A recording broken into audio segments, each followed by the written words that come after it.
যা যখন যেটা যতটুকু লাগে তাকে তখন সেটা ততটুকু চাওয়ার আগে যিনি দিয়ে দেয় তার নাম কে?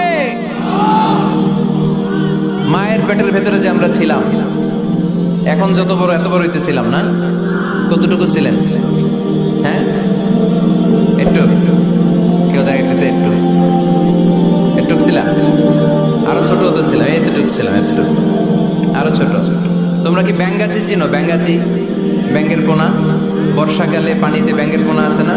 ছোট বাচ্চারা মনে করে এগুলো পোনা মাছ, তোরা বাড়িতে ধরে নিয়ে আসে যে আম্মা মাছ আনছি, মায় দেখা দেয় কোনি এটা মাছ না ব্যাঙ্গের সাউন্ড, এটা ব্যাঙ্গের পোনা। এই ব্যাঙ্গের পোনার মতো আমরা ছিলাম, রক্ত চোষা জোকের মতো মায়ের জরায়ুর দেয়ালে আমরা লেপ্টে ছিলাম। নুতফা, আলাকা, মুদগা, sperm drop, then the blood clot and finally the little flash.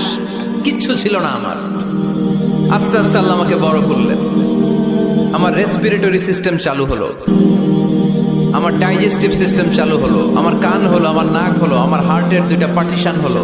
তারপর শুরু হলো সিস্টলিক, ডায়াস্টলিক, অলিন্দ নিলয়, ধপ ধপ দম নেওয়া শুরু করলাম। এক মুহূর্তের জন্য এই দম যদি বন্ধ হয়ে যায় আমাদেরকে ঠুস বানায় দিবে কে?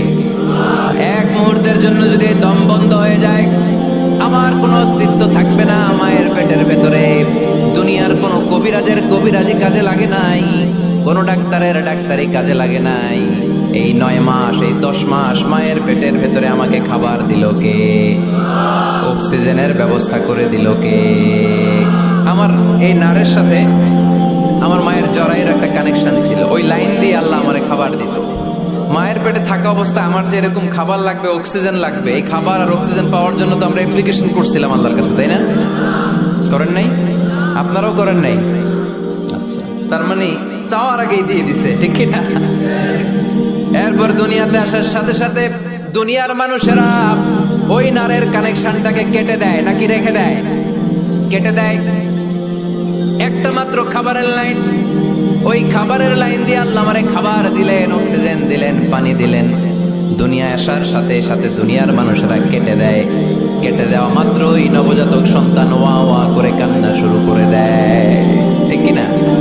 আমরা শুনি ওয়া ওয়া, আসলে সে আল্লাহর কাছে ফরিয়াদ জানায়, কেঁদে কেঁদে বলে আল্লাহ একটা মাত্র খাবারের লাইন ছিল, ওইটা দিয়া আমার নাভির সাথে মায়ের জরায়ুর কানেকশন করে 10 মাস তুমি খাবার দিলা, পানি দিলা, অক্সিজেন দিলা। দেখো দুনিয়ার মানুষ কত নিষ্ঠুর, একটা খাবারের লাইন ওইটাই কেটে দিছে, আমি খাবো কি?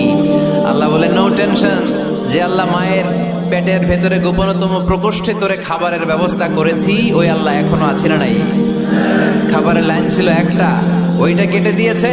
এখন দুনিয়ার বুকে তোর মায়ের বুকের ভেতরে আমি খাবারের 2টা লাইনের ব্যবস্থা করে দিলাম। চাওয়ার আগে যার যা লাগে যিনি দিতে পারেন তার নাম রব। দুনিয়াতে এসে মায়ের বুকের দুধ খেতে শুরু করলাম। দুধ খাইতে কি দাঁত লাগে? দাঁত লাগে না, দাঁত দেয়ও না। বয়স আমার বাড়তে শুরু করলো, সময়ের বিবর্তনে, কালের আবর্তমানে আমার বয়স 2, 3, 4। এখন তার দুধ খেলে চলে না, এখন আমার মাছ খেতে হবে, গোশত চিবোতে হবে, হাড্ডি চুষতে হবে। দাঁতের দরকার আছে না নাই? যখন দাঁতের দরকার ঠিক তখনই দাঁত দিল কে? এই দাঁত সময় মতো পাওয়ার জন্য কারা কারা আপনারা অ্যাপ্লিকেশন করছিলেন? অনলাইন অ্যাপ্লিকেশন করছিলেন যে আল্লাহ বয়স যখন 2, 3 তখন কিন্তু গোশত চাবাবো কুরবানির সময়, আমার কিন্তু দাঁত লাগবে, আগে আগে সিরিয়াল দিয়ে রাখলাম, দাঁতটা কিন্তু সময় মতো দিবা। চেয়েছিলাম আমরা। যা যখন যেটা যতটুকু লাগে তাকে তখন সেটা ততটুকু চাওয়ার আগে যিনি দিয়ে দেয় তার নাম কে? আলহামদুলিল্লাহ রাব্বিল, তার নাম রব্বুল আলামিন। চিল্লায় বলতে হবে তার নাম, আরো জোরে কি নাম?